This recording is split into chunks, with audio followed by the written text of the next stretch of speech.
자, 반갑습니다. 신경진입니다.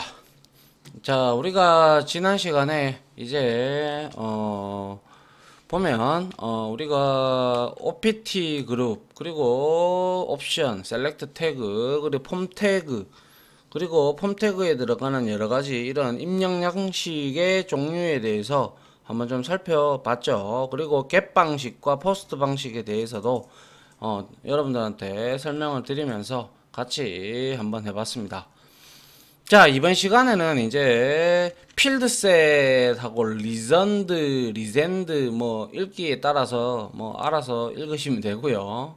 자, 그래서 연관 있는 입력 양식의 그룹으로 묶기 해서 필드셋을 이제 이용을 하고 리젠드 태그를 같이 이용을 해주면 되는데, 자, 소스를 한번 보시죠. 자, 폼 이렇게 우리가 폼 태그를 넣고 그 다음에 필드셋이 들어갔다, 그죠?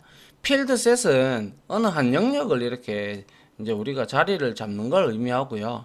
그래서 그 크기는 안에 들어가는 뭐 테이블이면 테이블 아니면 인풋 태그면 인풋 태그의 그 크기에 맞춰서 이렇게 선을 이렇게 나타내 주죠.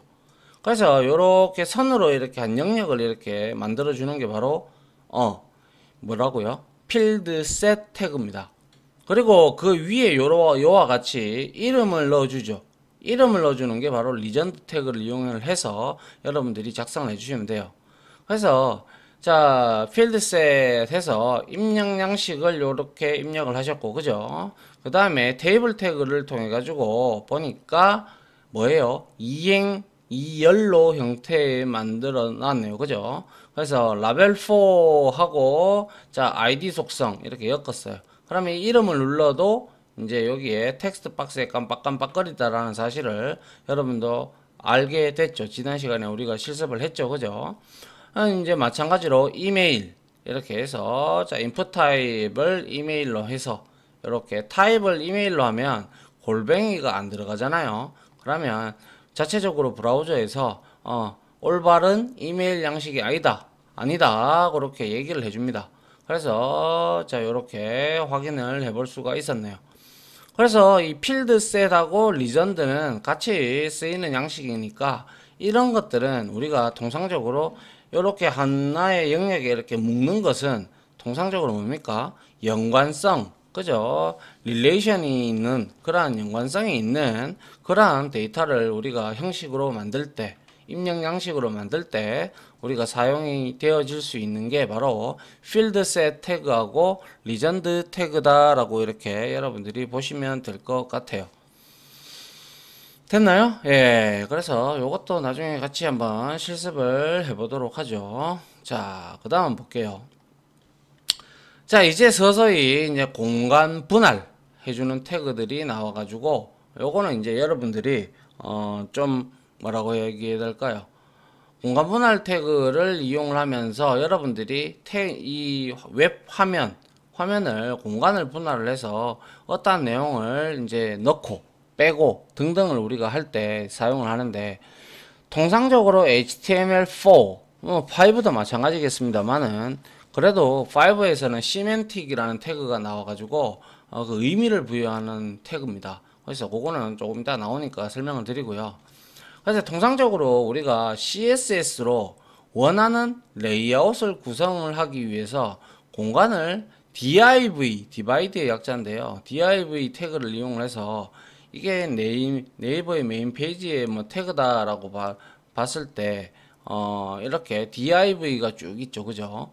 이거는 우리가 공간을 이렇게 잡아 나가는 거예요. 그리고 나서 다시 또 공간 안에 또 공간을 나누고 공간 안에 또다시 공간을 나누어서 이렇게 나타내는 그런 형태를 우리가 이제 지금까지 써왔다면, 이제는 이제 이 div 태그하고 span 태그가 뒤에 또 나오는데, 이 div 태그는 일단 공간을 이렇게 나눠서 레이아웃을 잡아서 그것을 우리가 따로 스타일 시트를 먹여서 좀 북악화 시키기 위해서 그렇게 쓰는 게 이제 div 태그라고 보시면 됩니다.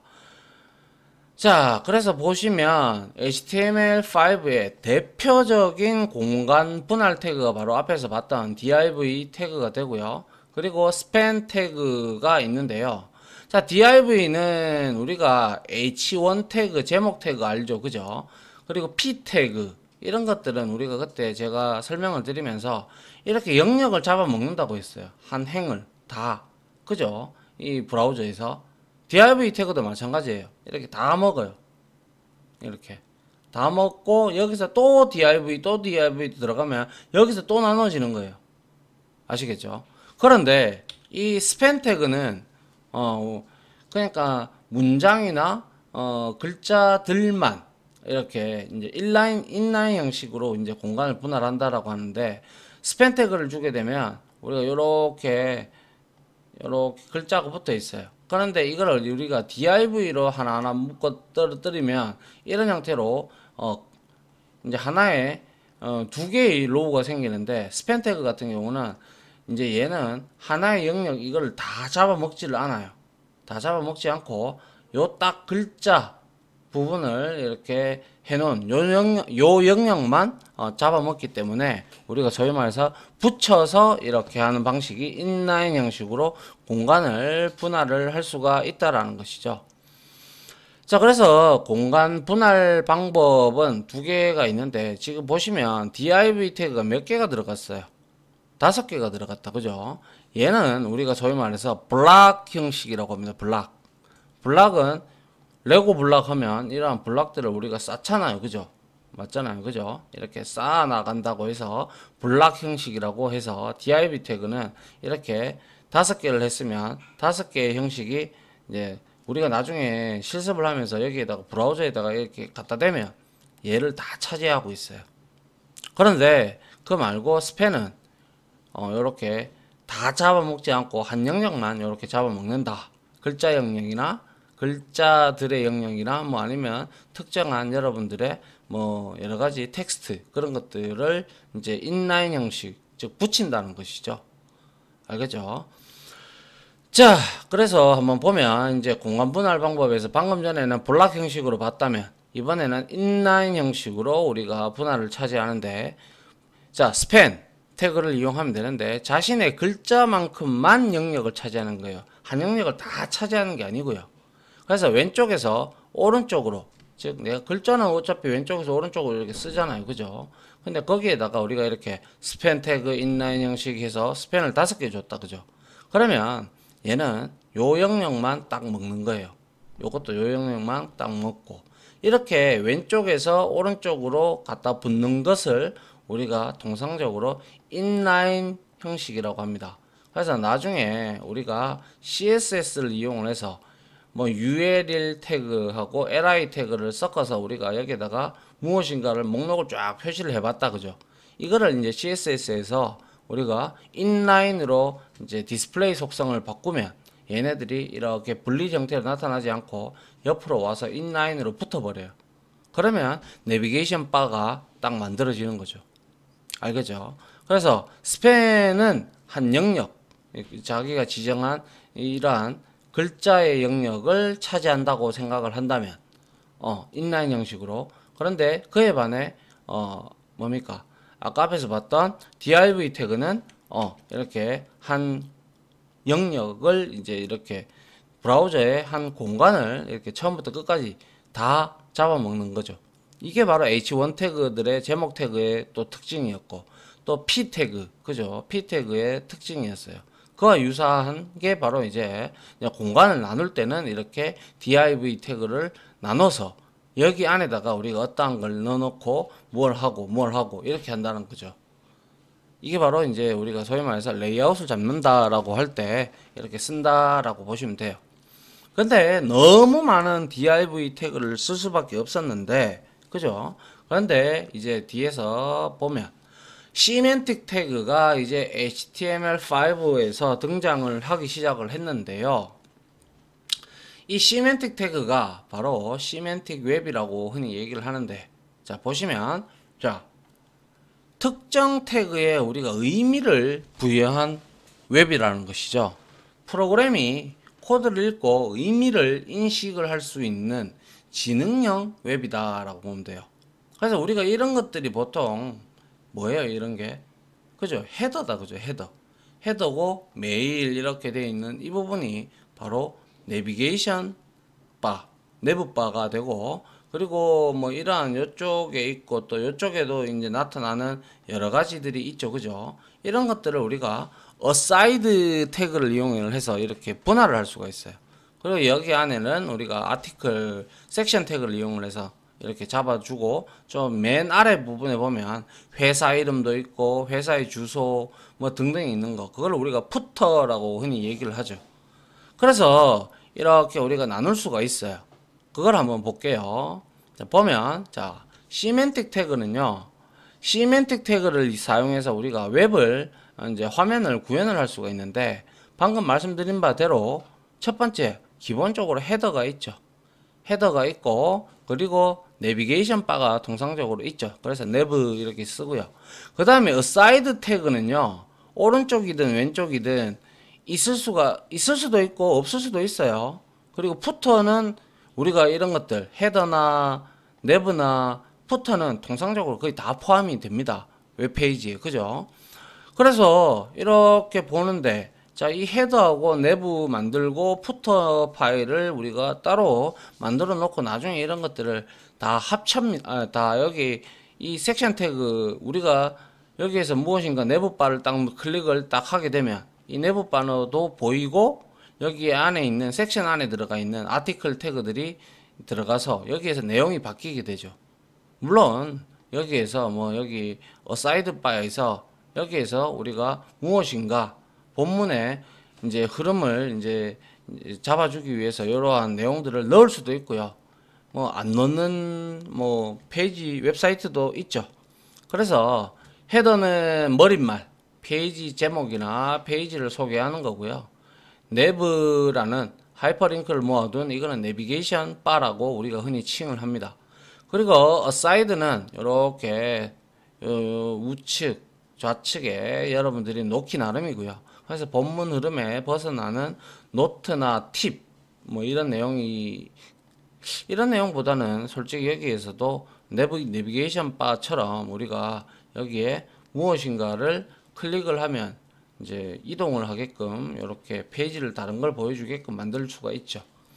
그리고 이제 섹션 태그는 실질적으로 우리가 보여주고자 하는, 웹사이트 제작자들이 보여주고자 하는 내용들이 여기에 이제 들어가는 영역이라고 보시면 되고, 거기 안에 이제 섹션 태그 안에 우리가 아티클이라고 해서 본문과 독립적인 이제 콘텐츠 영역이라고 해서 여기에 뭐 쫙 나타내고 여기에다가 뭐 광고라든지 아니면 뭐 부수적으로 나타내고자 싶은 것들을 우리가 아티클 태그를 이용을 해서 나타내게 되고, 푸터는 말씀드린 바대로 자, 꼬릿말. 그죠?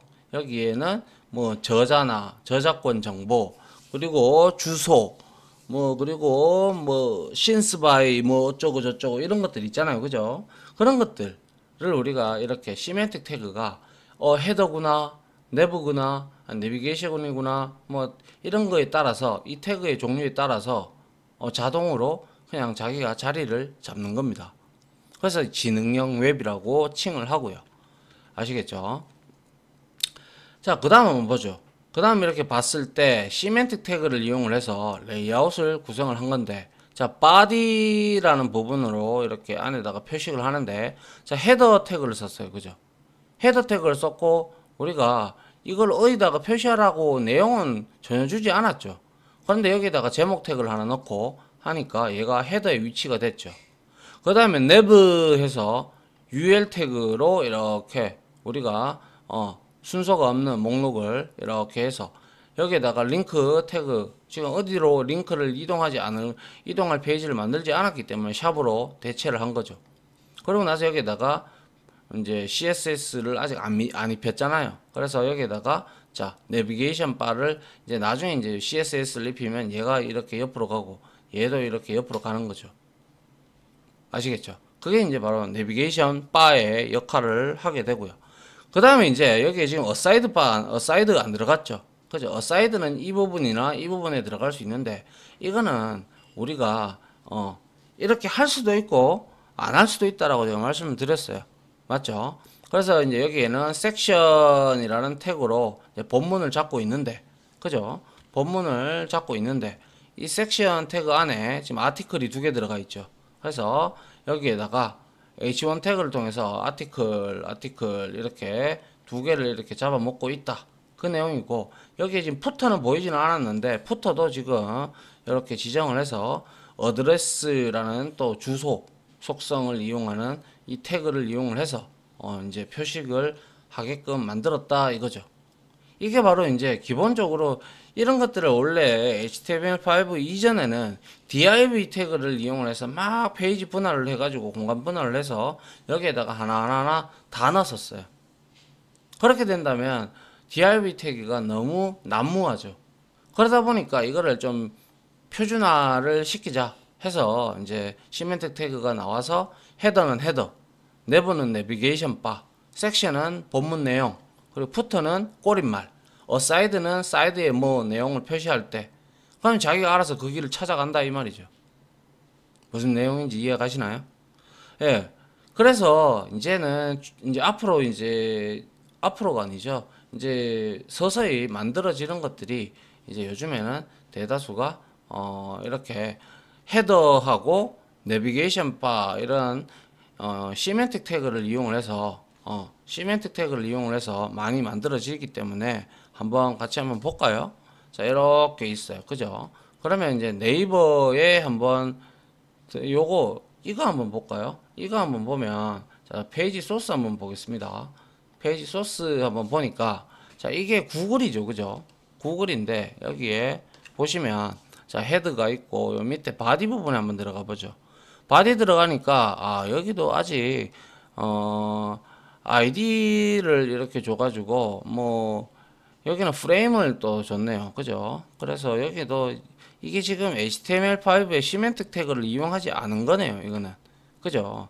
이 시멘틱 태그를 이용하지 않았고요. 네이버 한번 들어가 볼게요.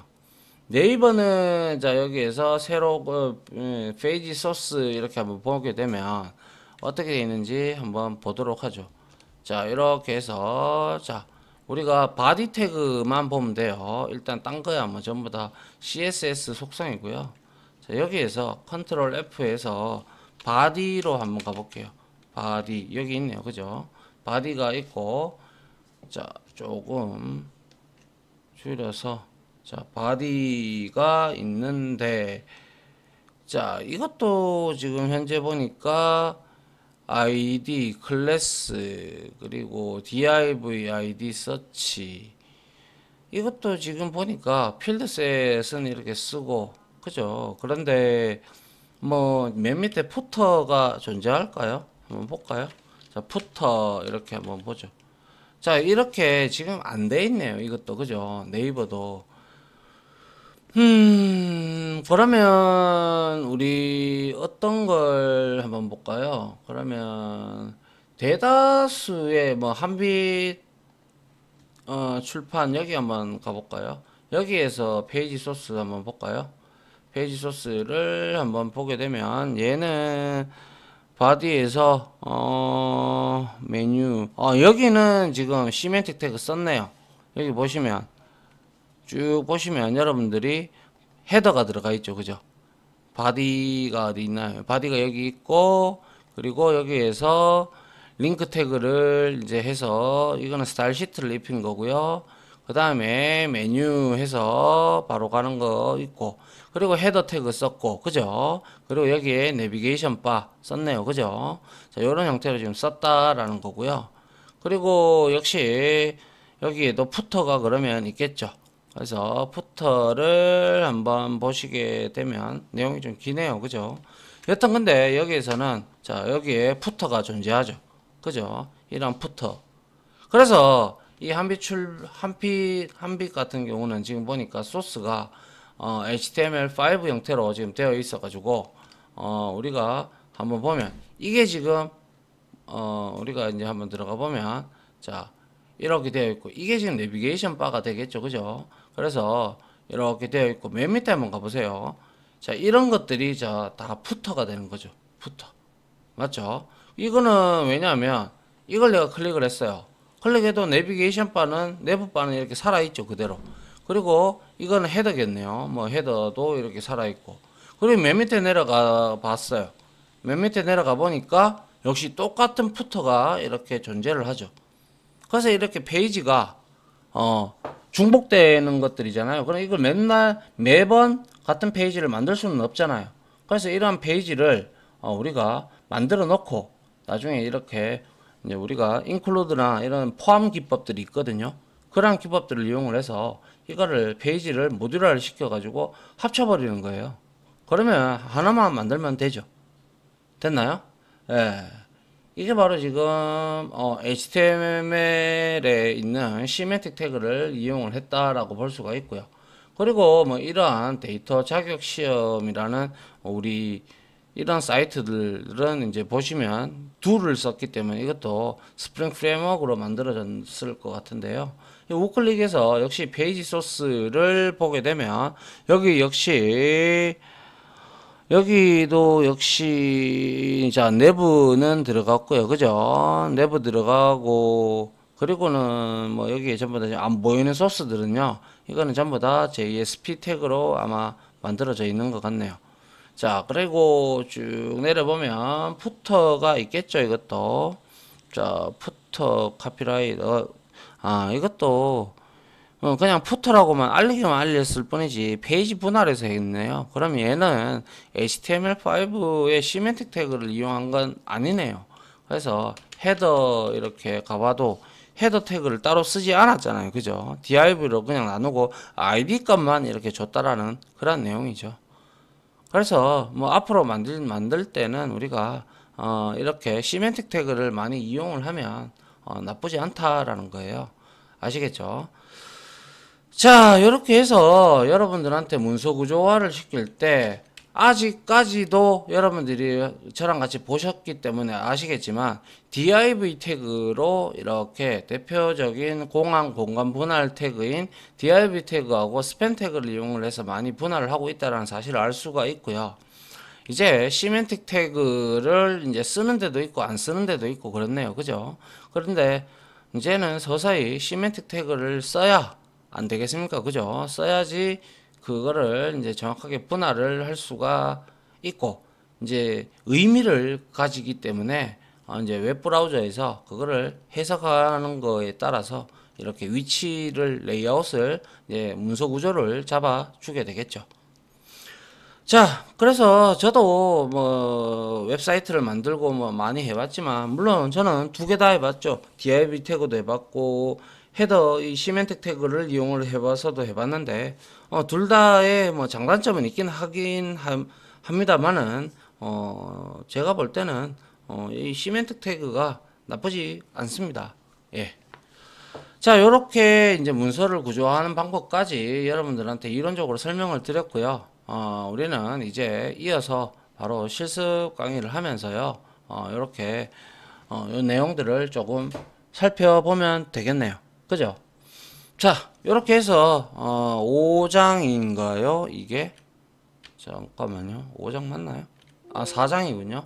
자, 4장의 이제 마지막 이론적인 내용을 마치도록 하겠습니다. 자, 지금까지 강의 들어주신다고 고생하셨고요. 저는 이제 다음 실습 강의로 바로 이어서 오도록 하겠습니다. 자, 다들 강의 들어주신다고 수고하셨고요. 저는 아닙니다. 감사합니다.